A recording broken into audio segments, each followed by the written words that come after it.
स्वयं का अनुभव कल सुना था हमने, थोड़ा सा सुनते हैं। आवाज पहुंच रही है? जी माँ, पहुंच रही है। अच्छा। ब्रिटिश विचारक डेविड ह्यूम ने लिखा है कि मैंने यह सुनकर भीतर प्रवेश करना चाहिए, बहुत बार भीतर प्रवेश करने की कोशिश की, लेकिन जब भी मैं भीतर गया मुझे आत्मा तो नहीं मिली, कोई विचार मिल गया, कोई विचार मिल जाता था, कोई कल्पना मिल जाती थी, कोई याद मिल जाती थी, कोई मुझे आत्मा नहीं मिली। मैं बहुत बार भीतर गया, मुझे ये विचार ही मिले। उसने ठीक लिखा, उसका अनुभव गलत नहीं है। आप भी अपने भीतर जाएंगे तो ये ही मिलेंगे और ये आपको बाहर ले आएंगे। तो जिसको भीतर जाना हो, पूरी तरह भीतर जाना हो, उसे बीच की इन सारी बाधाओं को अलग कर देना जरूरी है। तो पहली बात तो ये है कि जिसे निर्विचार होना हो उसे व्यर्थ के विचारों को लेना बंद कर देना चाहिए। इसकी सजगता उसके भीतर होनी चाहिए कि वह व्यर्थ के विचारों का पोषण न करे, वह अंगीकार न करे, स्वीकार न करे और सचेत रहे कि मेरे भीतर विचार इकट्ठे न हो जाएं। इसे करने के लिए जरूरी होगा कि वह विचारों में जितना भी रस हो उसको छोड़ दो। उसे हमें विचारों में बड़ा रस मिलता है। अगर आप एक धर्म को मानते हैं, उस धर्म के विचारों में आपको बड़ा रस आता है। जिसे निर्विचार होना हो उसे विचारों के प्रति नीरस होना चाहिए। उसे किसी विचार में कोई रस नहीं रह जाना चाहिए। उसे सोचना चाहिए कि विचार से कोई प्रयोजन नहीं, इसलिए इसमें कोई रस रखने का कारण नहीं। कैसे होगा वो विरस? उन्होंने पूछा, कैसे होगा, कैसे संभव होगा? ये संभव होगा विचारों के प्रति जागरूकता से। अगर हम अपने विचारों के साक्षी बन जाएं, यानी विचारों को देखने वाले बन जाएं, और यह बन सकना कठिन नहीं है।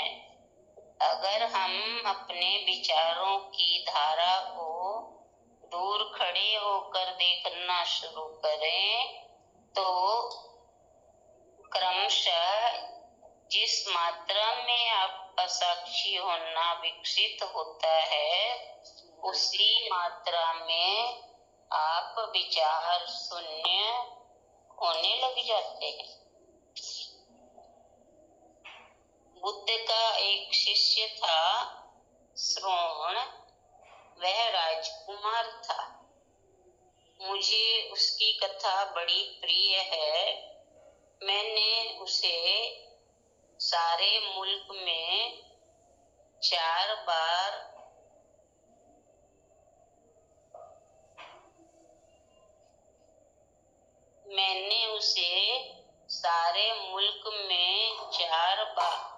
मुल्क में बार बार कहा, मुझे उसके मुकाबले कोई नहीं दिखाई पड़ती।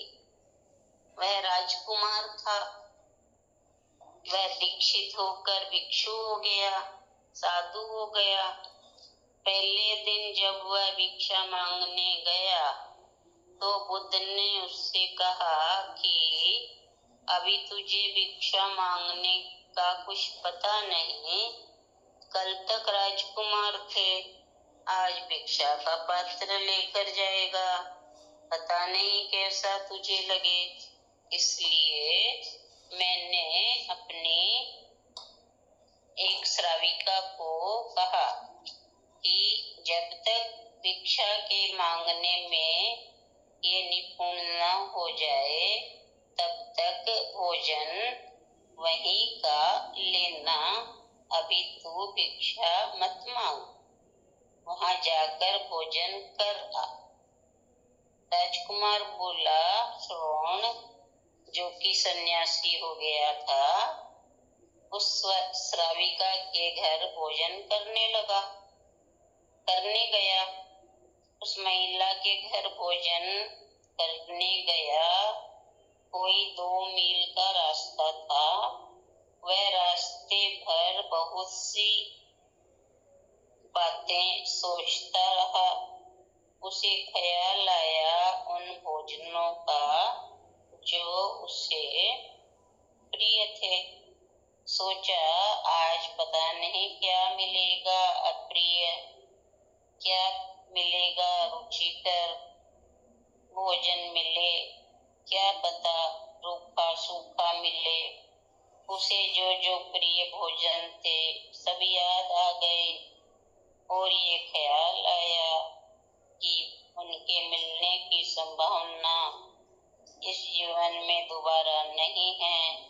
लेकिन जब वह श्राविका के घर पहुंचा और भोजन के लिए बैठा तो देखकर हैरान हुआ कि उसकी थाली में वे ही भोजन थे जो उसको प्रिय थे। उसे हैरानी हुई, उसे बहुत अचंभा हुआ। तब उसने सोचा, शायद ये संयोग की बात है कि आज ये भोजन बने हैं।